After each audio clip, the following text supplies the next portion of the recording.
Habari za asubuhi. Marejeleo ya Biblia na nakala ya chanzo cha mchapishaji inapatikana katika maelezo chini ya video. Ikiwa unataka kuunga mkono usambazaji wa maarifa ya kisayansi, ninakualika ujiandikishe kwenye kituo hiki cha YouTube. Ni bure. Pia, tafadhali, unaweza kubonyeza kwenye kidole kinachoelekeza juu. Katika masomo ya wanyama, sukari imepatikana ili kutoa dalili zaidi kuliko inavyotakiwa kuzingatiwa kama dutu ya kuongezea. Takwimu za kawaida zimeonyesha mwingiliano mkubwa kati ya matumizi ya sukari iliyoongezwa na athari kama za dawa, pamoja na kuumwa, kutamani, uvumilivu, kujiondoa, hisia za kuvuka, uvumilivu wa msalaba, kutegemeana, thawabu na athari za opioidi. Ulevi wa sukari unaonekana kuwa utegemezi wa opioidi asili ya asili ambayo hutolewa juu ya ulaji wa sukari katika wanyama na wanadamu. Ushahidi katika fasihi unaonyesha kufanana sana na kuingiliana kati ya dawa za unyanyasaji na sukari. Kwa maoni ya neurochemist ya ubongo na tabia, imependekezwa kuwa sukari iliyosafishwa ni ya kutengeneza tabia kama kokaini, nikotini, pombe, tumbaku na kafeini. Kwa kweli, wavutaji sigara sugu hukandamiza matamanio yao ya sigara bora kuliko tamaa zao za chakula. Watu wengine wanaripoti kuongezeka kwa matamanio tamu baada ya kutoa sigara, uwezekano wa uhasibu kwa faida ya kawaida ya uzito inayohusishwa na kuacha sigara. Kwa kweli, sukari ya mdomo inaweza kupungua hata matamanio ya tumbaku na usumbufu wa kujiondoa. Utafiti mmoja katika watu walio na kokaine walibaini kuwa kupenda kwao na kutaka chakula kilikuwa kubwa zaidi kuliko ile ya kokaine. Kama vyakula vitamu ndiyo vyakula vinavyotamaniwa zaidi, hii inaonyesha kuwa thawabu na matamanio kutoka kwa sukari iliyoongezwa inaweza kulindanishwa na ile ya vitu vyenye aditive. Kwa kweli, matamanio ya chakula yana uhusiano mkubwa na matamanio ya dawa za kulevya, na tafiti za wanyama zinaonyesha kuwa utamu kama vile sukari au saccharin hupendelea hata juu ya ile ya dawa za kulevya kama sukari ya kokaine. Mara kwa mara huletwa hata katika panya za maabara tayari zilizo na kokaine. Panya karibu kila wakati hubadilika kutumia sukari. Hii ni kwa sababu thawabu kutoka kwa sukari inazidi ile ya kokaine. Hata kutumia sukari hutoa athari sawa na ile ya kokaine, hubadilisha mhemko, labda kupitia uwezo wake wa kuleta thawabu na raha, na kusababisha kutafuta sukari.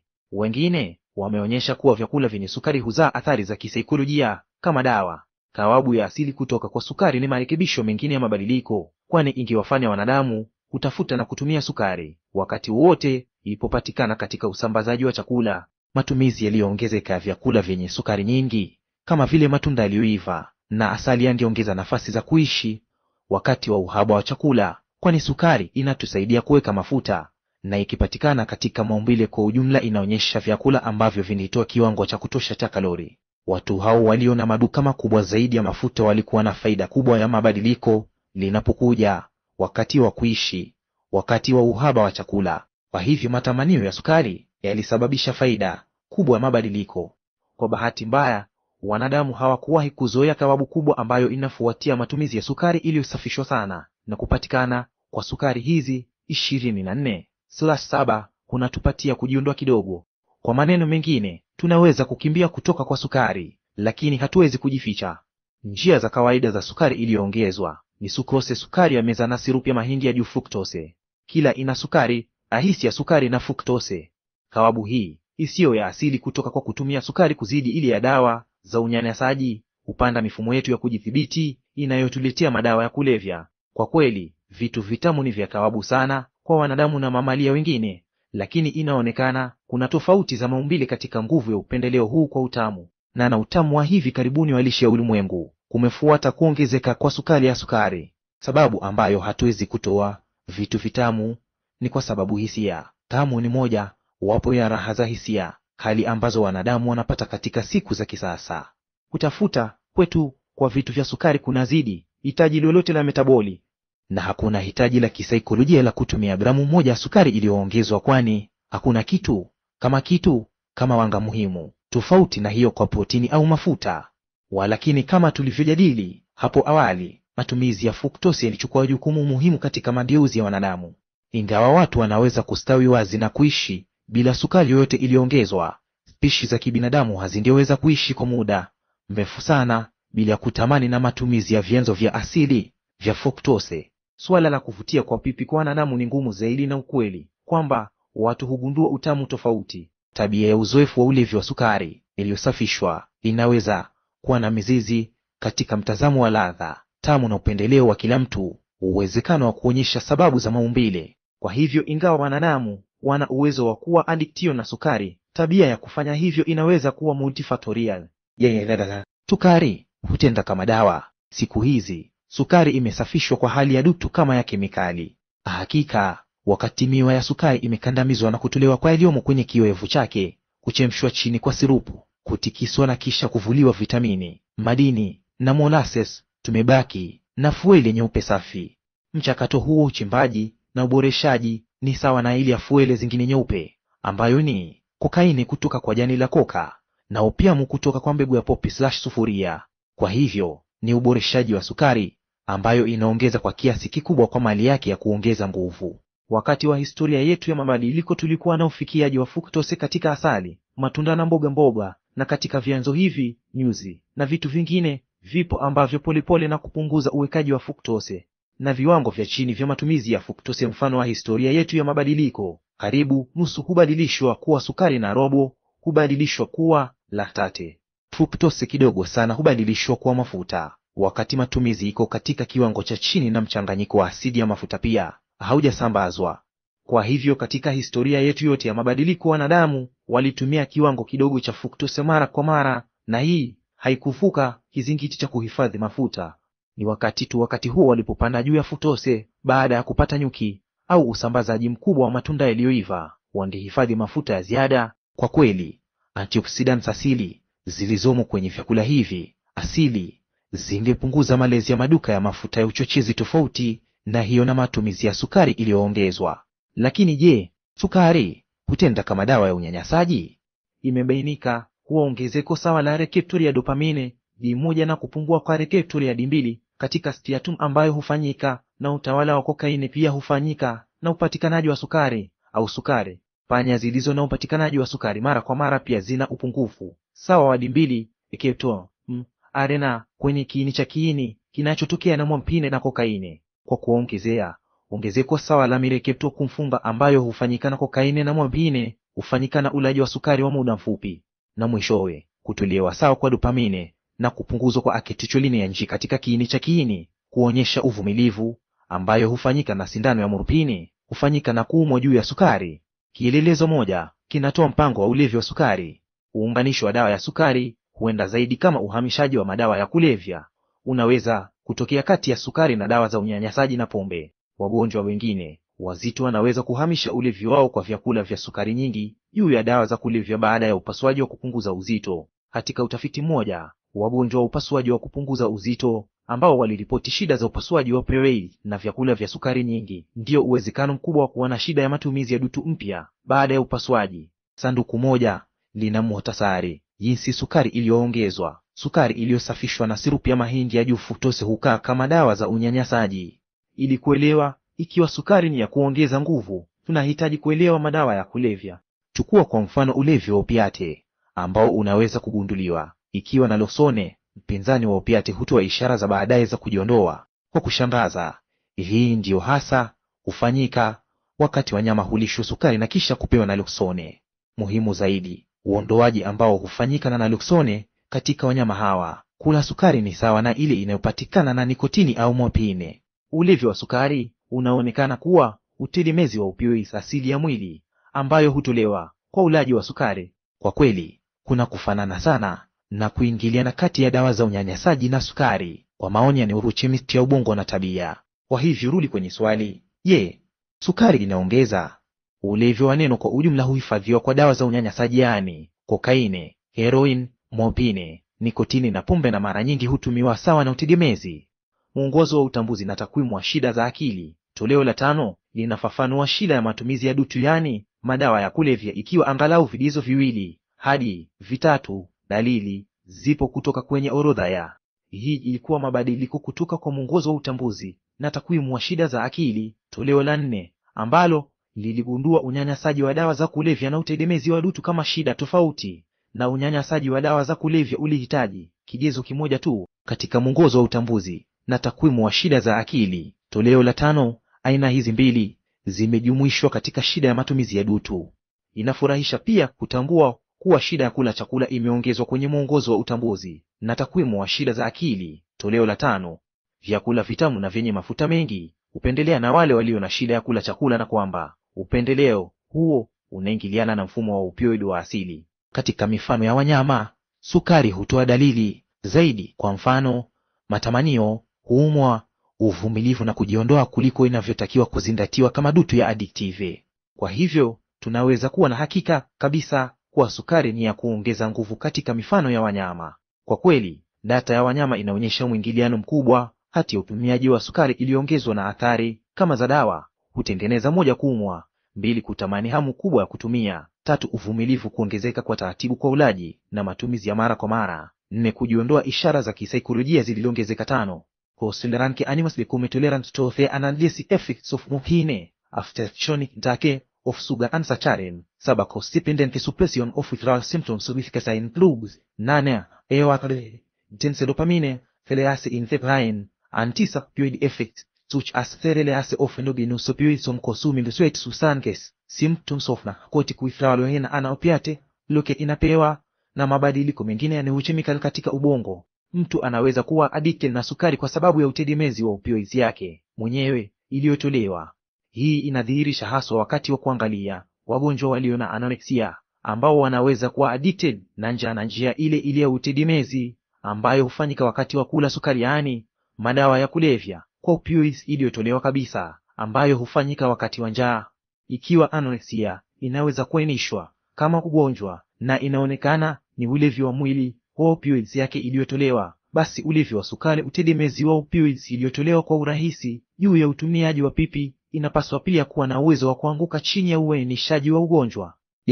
Sukari inaongeza kwa wanadamu kwa maana safi. Ulevi ni utegemezi wa kisaikolojia, lakini pia utegemezi wa kisaikolojia kwa sukari. Wakati hakuna makubaliano ya ulimwengu kwa ufafanuzi wa madawa ya kulevya, sifa fulani lazima ziwepo ili kugundua madawa ya kulevya, yaani matamanio, uvumilivu na uondoaji, inayojulikana kama madawa ya kulevya.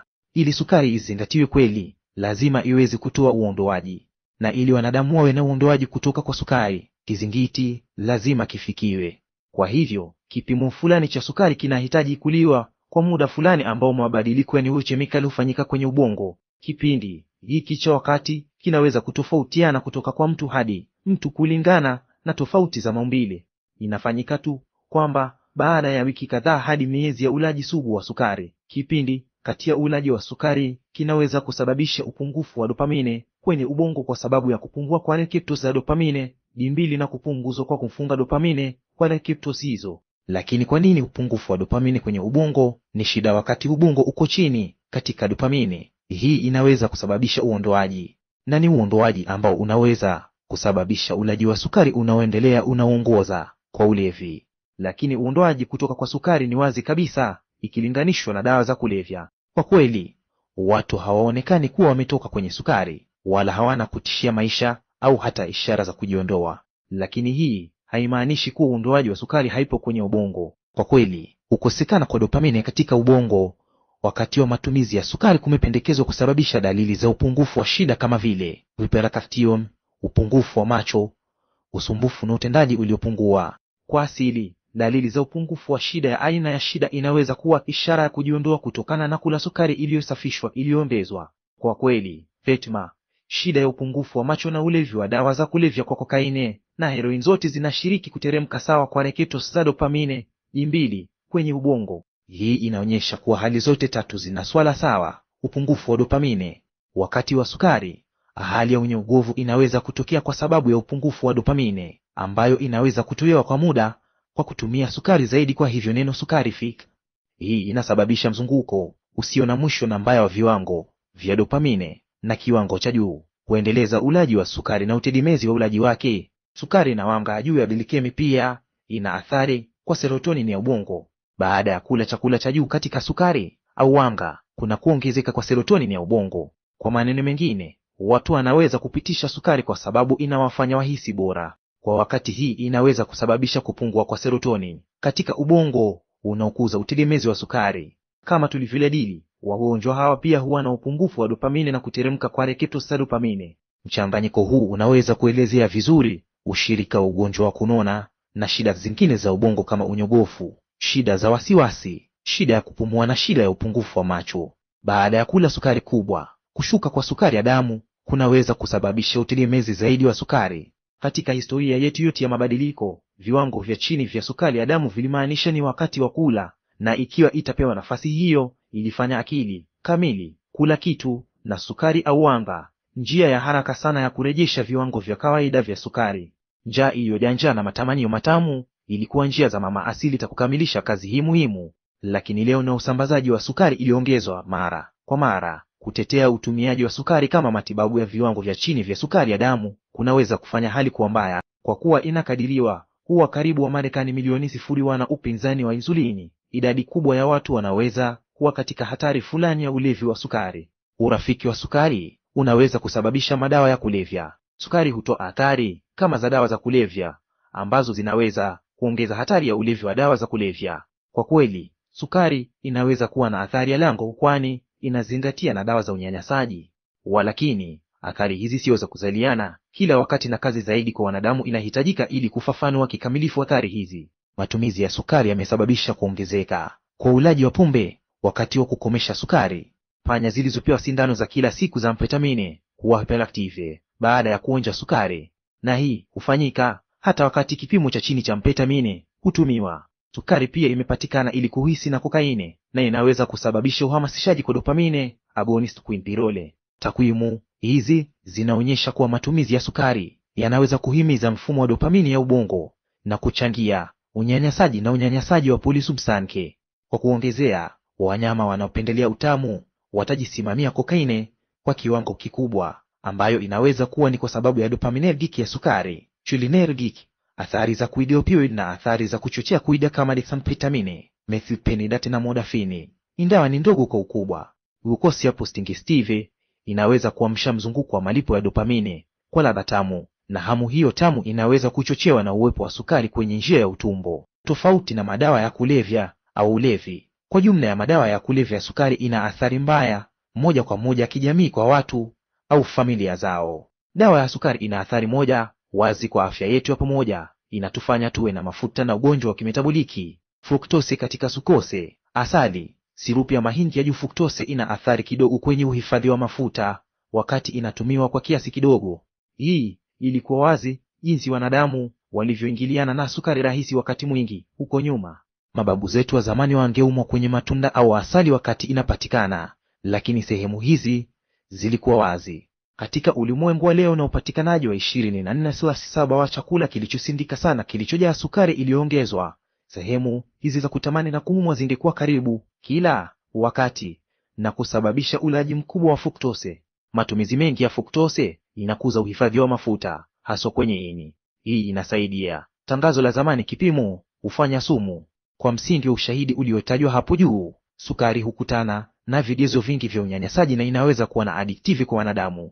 Mabadiliko ambayo hufanyika katika neurochemistry ya ubongo na dawa ni sawa, ingawa ni ndogo kwa ukubwa, kwa yale yanayotokana na ulaji wa sukari. Kwa sababu ya asili ya ulevi, kuwaambia watu kutumia sukari kidogo kuna uwezekano wa kufanikiwa.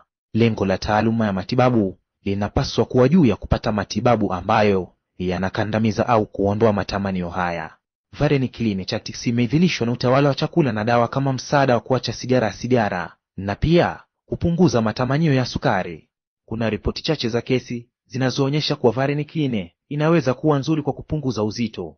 Virutubisho kadhaa kama vile chromium picolinate na L-glutamine vimeripotiwa kupunguza matamanio matamu, lakini hadi leo utafiti juu ya virutubisho hivi umepunguzwa. Chromium picolinate inaonekana kuwa nzuri sana kwa wagonjwa wenye shida ya kula na unyogovu. Kwa bahati mbaya, kama ilivyo kwa virutubisho vingi, kwa wakati huu tunakosa masomo makubwa yaliyodhibitiwa kwa kutumia virutubisho hivi. Kwa kumalizia, sasa ni wakati wa kupiga tabia na kusema kwa heri kwa vitu vitamu kwa uzuri. Natumaini katika siku zijazo tutakuwa na matibabu bora zaidi ya matibabu ambayo yatatusaidia katika juhudi hii muhimu.